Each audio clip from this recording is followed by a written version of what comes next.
One night, my 8-year-old son came home crying.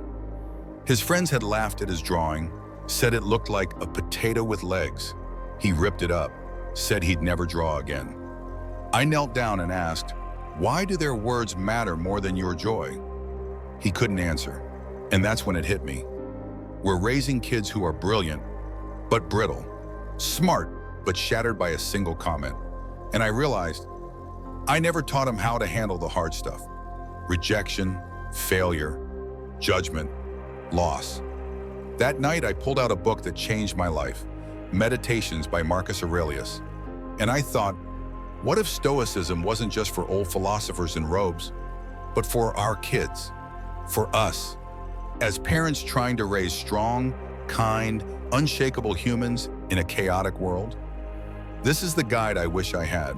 And the third part of this will completely shift how you speak to your child.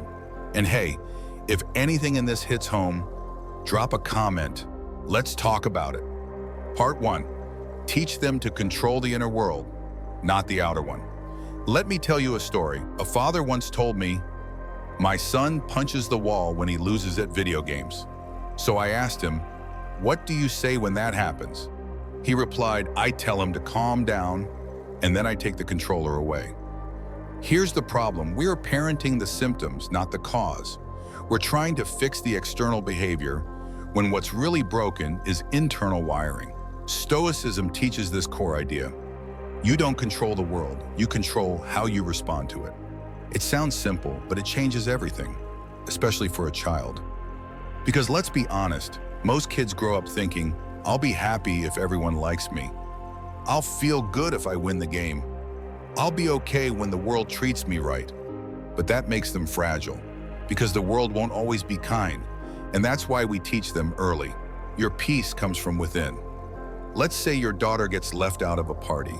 You'll want to comfort her, maybe even call the other parents. But here's the Stoic move. You sit beside her and say, "I know this hurts. It's okay to feel sad.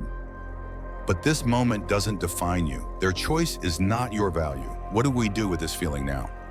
That's how resilience is built, not through rescue, but through reflection. The goal isn't to raise emotionless robots. The goal is to raise children who feel everything, but are owned by nothing, who don't break every time life gets loud. And it begins by teaching them this truth early. You are the gatekeeper of your own mind. No one gets in unless you let them. Praise the process, not the outcome. Most parents don't realize how much damage a simple compliment can do. You say, "Wow, you're so smart," and you think you've done something good. But you've just handed your child a fragile identity, one that shatters the moment they fail. Because now every mistake feels like proof they're not smart. And instead of becoming bold and curious, they start playing it safe.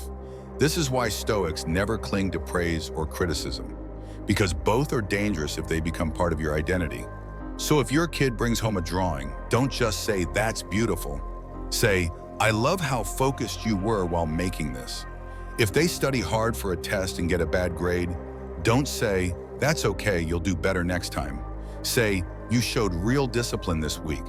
That effort matters more than any number." You're not lying. You're teaching them to love the effort, not the applause. Think about it.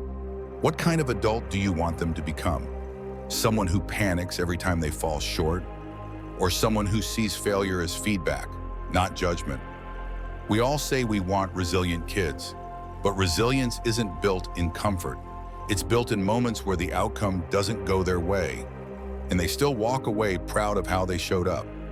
Stoicism teaches that virtue is the only true good. And for your child, that means learning this truth early. What matters is not whether I won. What matters is whether I tried with courage, with focus, with kindness. The world already judges them on results.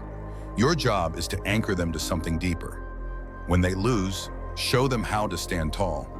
When they win, remind them that the real reward was who they had to become to get there. Because one day they'll walk into a world that doesn't clap for them, and in that moment, they'll either crumble or they'll remember, "I'm not here to impress, I'm here to grow." Part 3, let them struggle. Don't rob them of strength. We love our kids so much, Sometimes we forget what love actually looks like. We see them hurting and we rush in. They're frustrated with homework, and we solve it for them. They fall out with a friend, and we step in to fix it. But every time we remove their discomfort, we also remove their opportunity to grow.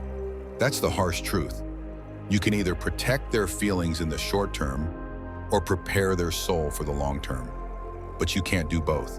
Stoicism teaches us that adversity isn't the enemy, it's the forge. It's where character is built. It's where clarity emerges. And that applies to children too. They need to feel frustration. They need to sit with disappointment. They need to struggle and realize they're capable of overcoming it. Because here's the thing, the world is not going to make life easier for your child. So your job is to make your child stronger for life. That means letting them fail the test, letting them lose the game, letting them apologize on their own, letting them feel the sting of consequences, while you're still there to hold space for them. You don't abandon them, but you don't interfere every time it gets hard. You show them, gently but firmly, that pain isn't a punishment, it's a path. That fear doesn't mean stop, it means grow. That mistakes don't break you, they build you. And when they cry out, "This isn't fair," you sit beside them and say, "No, it's not, but you are strong enough to face it anyway." That one lesson will do more for their future than any comfort you could buy. Let them struggle so they can learn to rise.